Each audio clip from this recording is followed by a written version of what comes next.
Hello అండి, welcome back to my channel. ఈరోజు మీ పర్సన్ కరెంట్ ఫీలింగ్స్, మీ current feelings and next step ఏం తీసుకోబోతున్నారు, నెక్స్ట్ సిచ్యువేషన్ ఏం రాబోతుంది మీ లైఫ్లోకి అనేది చూద్దాం ఈ రీడింగ్లో. ఇక్కడ మీ పర్సన్ ఎనర్జీస్ చూస్తే చాలా అంటే చాలా హెవీ ఎనర్జీస్, మనసులో చాలా బరువు అయితే మోస్తున్నారు. దుఃఖం చాలా అంటే చాలా ఉంది. ఎందుకు అంటే ఇంతకీ ఈ సిచ్యువేషన్ ఎందుకు వచ్చింది, ఇంతకీ ఏం ఆలోచిస్తున్నారు, ఎందుకు ఆ పరిస్థితి వచ్చింది అని అంటే మీకోసం ఆలోచిస్తున్నారు ప్రజెంట్. అంటే నో కాంటాక్ట్ సిచ్యువేషన్లో సడన్గా ఎందుకు పెట్టాల్సి వచ్చింది, నేను అలా చేసి ఉండకూడదు, అసలు నేను ఎందుకు మీట్ అయ్యాను, అంటే మిమ్మల్ని ఎందుకు మీట్ అయ్యారు ఈ లైఫ్లో, ఇవన్నీ ఆలోచిస్తూ ఇంకా అలాగా దుఃఖం పెరిగిపోతుంది అండ్ అక్కడ హెవీనెస్ పెరిగిపోతుంది మనసులో. సో మీ పర్సన్ ఏమనుకుంటున్నారంటే ప్రజెంట్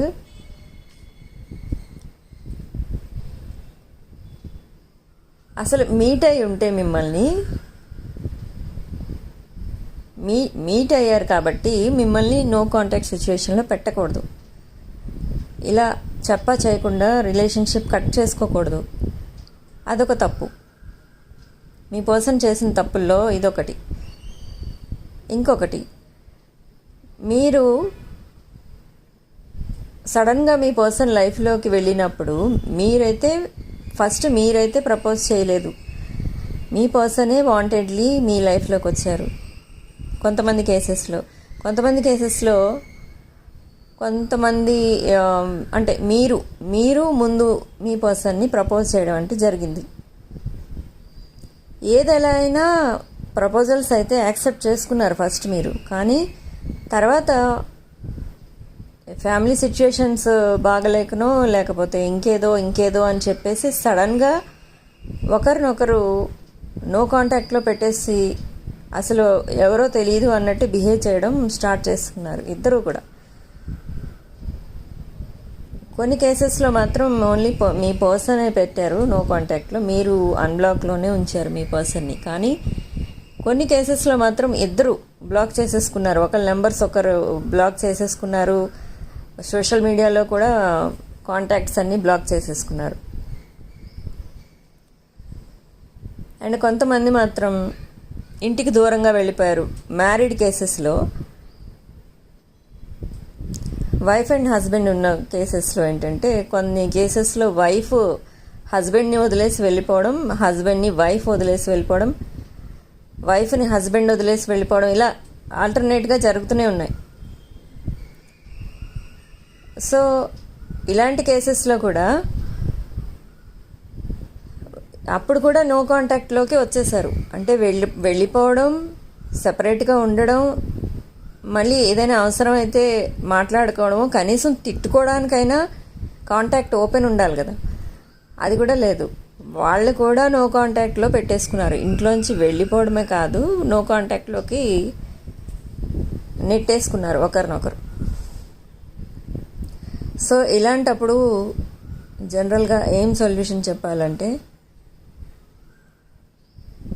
టైమే మీకు సమాధానం చెప్తుందన్నమాట. ఇంకా అంటే యూనివర్స్కి సరెండర్ అయిపోవాలి ఇంకా మీరు. అంటే యూనివర్స్కి వదిలేయాలి సెటిల్మెంట్. అంటే ఇంకా మీ ఇద్దరి మధ్య ఏం జరుగుతుంది అనే విషయం యూనివర్స్కి హ్యాండ్ ఓవర్ చేసేయాలి. యూనివర్సే మీకు జవాబు చెప్తుందన్నమాట. అంటే ఎలా అంటే, కొంతమందికి న్యూ పర్సన్ని మీ లైఫ్లోకి పంపించడం జరుగుతుంది. ఇంకొంతమందికి మ్యారేజ్ కాని వాళ్ళకి కొత్త మ్యాచెస్ ఏవో రావడం, మళ్ళీ వాళ్ళతో మ్యారేజ్ అవ్వడం జరుగుతుంది. ఈ డివోర్స్ కేసెస్లో కూడా న్యూ పర్సన్ మీ లైఫ్లోకి పంపించడం యూనివర్స్ చేస్తుంది. కానీ మీ ఫేట్ బాగుంటే వాళ్ళని యాక్సెప్ట్ చేస్తారు. వాళ్ళని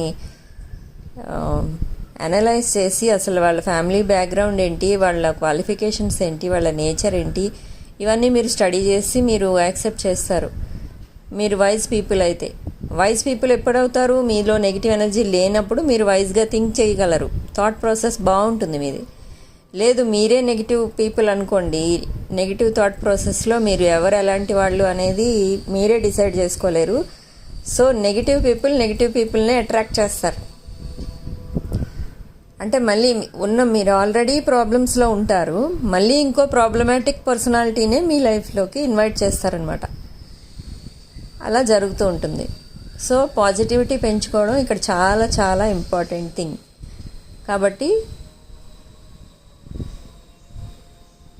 యూనివర్స్ ఇలా ఎప్పుడైనా ఎవరినైనా మీరు ఇలా డివోర్స్ కేసెస్లో కానీ అన్మ్యారీడ్ పీపుల్కి కానీ ఎప్పుడైనా మీది ఒక కనెక్షన్ కట్ అయింది అన్నప్పుడు ఇంకో కనెక్షన్ మళ్ళీ ఇంకో సెకండ్ పర్సన్ మీ లైఫ్లోకి వస్తున్నారు అన్నప్పుడు మీరు బాగా స్టడీ చేస్తే కానీ ఆ రిలేషన్ని యాక్సెప్ట్ చేయొద్దు. ఇన్ కేస్ మీకు అవన్నీ అనలైజ్ చేయడం రాదు, మీకు అంత ఏజ్ లేదు, నాలెడ్జ్ లేదు అనుకోండి, మీ పేరెంట్స్కి ధైర్యంగా చెప్పడం నేర్చుకోండి. లేకపోతే మ్యారీడ్ పీపుల్ అయితే మీ పేరెంట్స్కి చెప్పండి, మీ పేరెంట్స్ కోఆపరేట్ చేసేవాళ్ళు అయితే చెప్పండి వాళ్ళకి. లేదు అనుకుంటే ఎవరైనా మీకంటే ఏజ్లో పెద్ద వాళ్ళకి చెప్పడం నేర్చుకోండి. మీకు మీరు డిసైడ్ చేసుకొని ఇలా రిలేషన్షిప్ నెక్స్ట్ లెవెల్కి తీసుకెళ్ళిపోతే తర్వాత మళ్ళీ సఫర్ అయ్యేది మీరే, మళ్ళీ లైఫ్లో వెనక్కి వెళ్ళిపోతారు. ఒక అడుగు ముందుకేస్తే 6 అడుగులు వెనక్కి వేసేస్తారు. సో ఇలా టైం వేస్ట్ అయిపోతుంది, ఏజ్ పెరిగిపోతూ ఉంటుంది, కానీ మీకు సెటిల్మెంట్ అనేది కనిపించదు. ఇంకా ఇక్కడ ఈరోజు ఎనర్జీస్ వచ్చేసి ఎమోషనల్ ఎనర్జీస్ అయితే ఎక్కువ కనిపిస్తున్నాయి.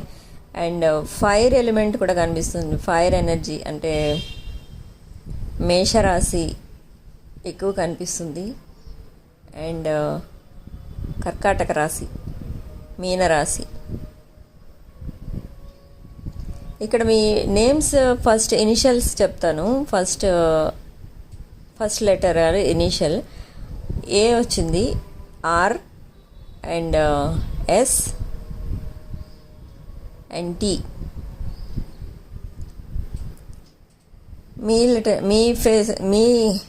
మీ నేమ్స్లో కానీ మీ పర్సన్ నేమ్స్లో కానీ ఈ లెటర్స్ ఉంటాయి, నేను చెప్పిన లెటర్స్. అండ్ ఇక్కడ లక్కీ నెంబర్స్ వచ్చేసి 4 and 8. 9 కూడా ఉంది ఇక్కడ.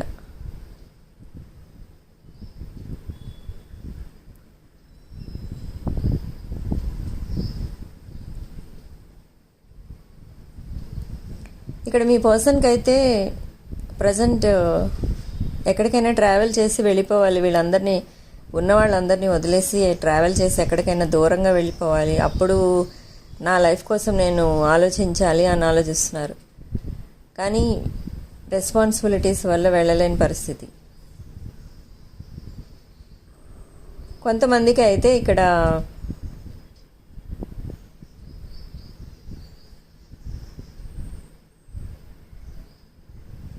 మీ పర్సన్కి తెలియకుండానే మీ ఫ్యామిలీస్ మ్యారేజ్ సెటిల్ చేసుకోవడం అంటూ జరిగింది కొంతమంది విషయాల్లో. ఇక్కడ కొంతమంది ఆల్రెడీ ఎంగేజ్మెంట్ ఆర్ మ్యారేజెస్ కూడా చేసేసుకున్నారు ఆల్రెడీ మీకు తెలియకుండా, కానీ మీకు మాత్రం చెప్పట్లేదు. అండ్ ఎందుకు దాచిపెడుతున్నారు అని అంటే మీతో రిలేషన్ కంప్లీట్గా కట్ అయిపోతుందేమో అన్న విషయంలో ఆలోచించి ఇలా అబద్ధాలు చెప్పడం అయితే జరుగుతుంది.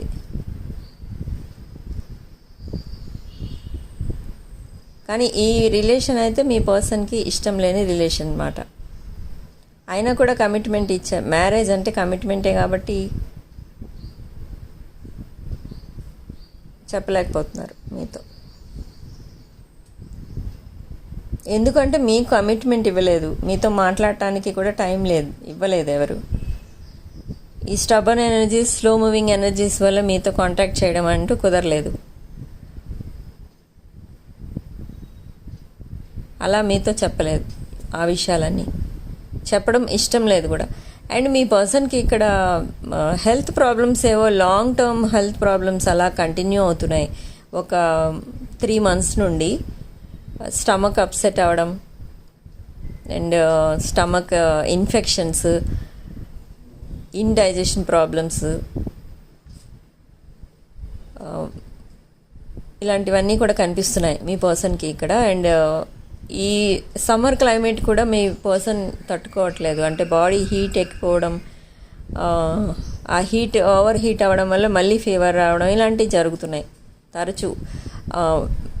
నాకు తెలిసి 3 months నుంచి ఇదే జరుగుతుంది మీ పర్సన్ హెల్త్ విషయంలో.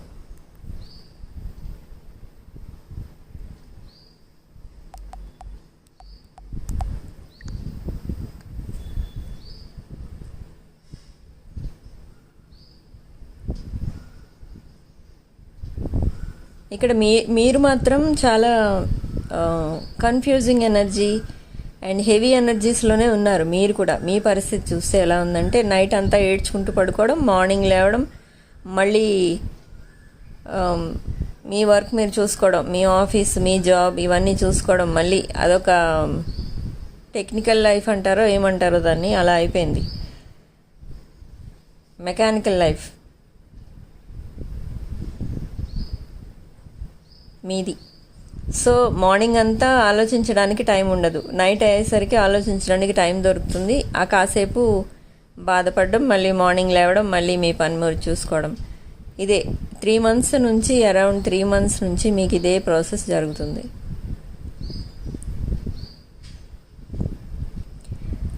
మీ హెల్త్ కూడా చాలా వీక్ ఎనర్జీలో కనిపిస్తుంది ఇక్కడ. అంటే మీ హెల్త్ కూడా వీక్, కానీ మీకు స్టమక్ అప్సెట్స్ అలాంటివి అయితే లేవు, కానీ హెల్త్ ఏదో రకంగా మిమ్మల్ని ఇబ్బంది పెడుతూనే ఉంది ఒక 3 months నుండి.